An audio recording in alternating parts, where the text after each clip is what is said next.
आज मी तुम्हाला घरीच उपलब्ध असणाऱ्या खूप कमी साहित्यांमध्ये साधा, सिंपल, स्पॉन्जी असा रवा केक करून दाखवणार आहे. खूप soft, spongy bakery style cake बनवण्यासाठी काय काय साहित्य लागतं ते आता आपण बघूया. रवा केक बनवताना मिक्सरच्या भांड्यात आपण 1 वाटी बारीक रवा घालूया. जर तुमच्याकडे जाड रवा असेल तरी काही हरकत नाही, कारण आपण रवा मिक्सरमध्ये फिरवून घेणार आहोत. त्यामुळे रवा बारीक होईल. आता मिक्सरच्या भांड्यात अर्धी वाटी साखर घालू. रवा आणि साखर दोनही मिक्सरमध्ये ग्राइंड करून घेऊया. हे पहा, रवा आणि साखर छान बारीक झाले आहेत.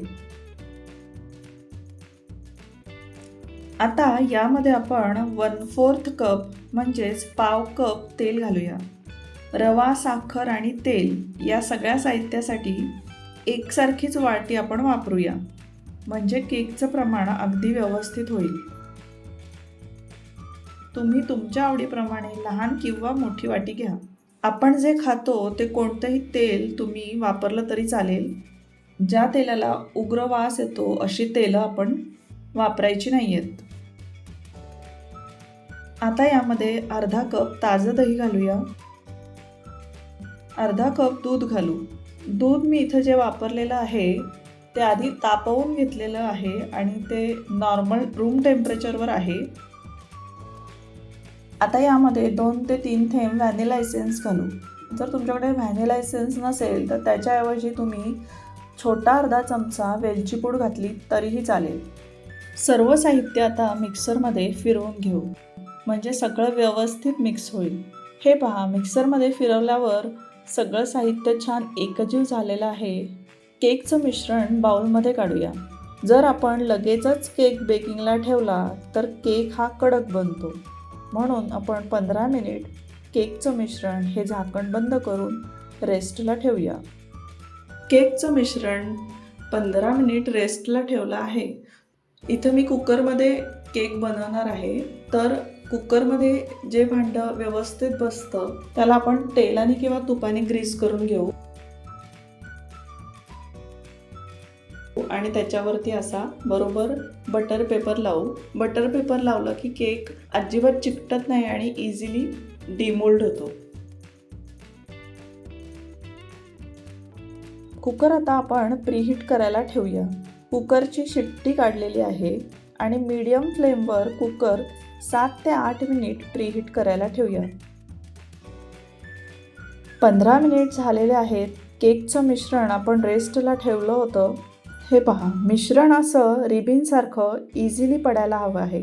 जर मिश्रण थोडं घट्ट वाटलं तर त्यात आपण थोडं थोडं करून दूध घालूया आणि हलकं सैलसर करून घेऊया.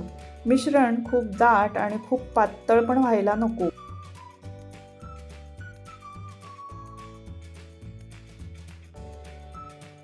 हे बघा, असं रिबिनसारखं मिश्रण पडायला हवं. कुकर आता छान प्रीहीट झालेला आहे.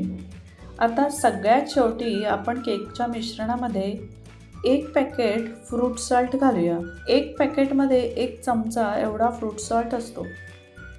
मी इथे इनोचा रेग्युलर फ्लेवर वापरत आहे.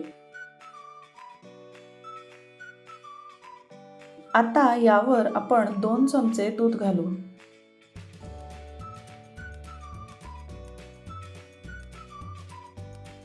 म्हणजे फ्रूट सॉल्ट छान ॲक्टिवेट होतो. यावर 2 चमचे आपण दूध घातले, त्यामुळे फ्रूट सॉल्ट छान ॲक्टिवेट झालेलं आहे. हलक्या हाताने मिश्रण आता सर्व व्यवस्थित मिक्स करून घेऊया. इनो घातल्याच्या नंतर अजिबात वेळ न घालवता मिश्रण ग्रीस केलेल्या भांड्यात घालूया. वरून आता आवडीप्रमाणे ट्रुटी फ्रुटी किंवा ड्रायफ्रूट्स घालू. केकचं भांडं थोडंसं टॅप करून घेऊ, म्हणजे मिश्रणातली एक्स्ट्रा हवा निघून जाईल. आता प्रीहीट झालेल्या कुकरमध्ये लो फ्लेमवर 35 ते 40 मिनिट आपण केक बेक करून घेऊया. 20 मिनिट झाले की आपण केक व्यवस्थित बेक होत आहे की नाही हे एकदा चेक करूया आणि परत लगेचच झाकण बंद करून आणखी 15 ते 20 मिनिट केक बेक होऊन देऊया.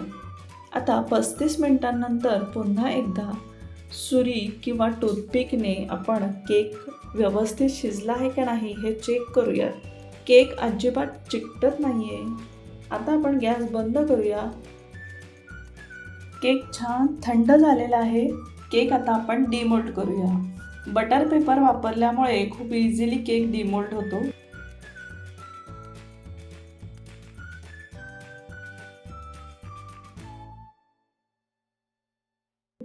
केकवरचा आता आपण पेपर काढून घेऊया.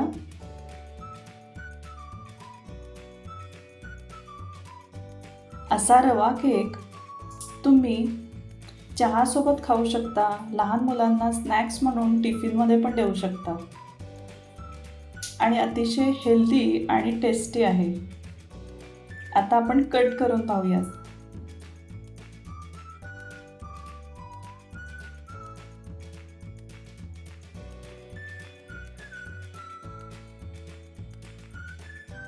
हे पहा, केकला खूप छान जाळी पडली आहे.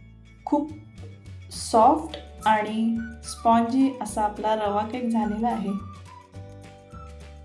घरच्या घरी उपलब्ध असलेल्या खूप कमी साहित्यात असा साधा, सिंपल, स्पॉन्जी आणि टेस्टी असा रवा केक नक्की करून पहा आणि खाऊन बघा. तुम्हाला नक्की आवडेल.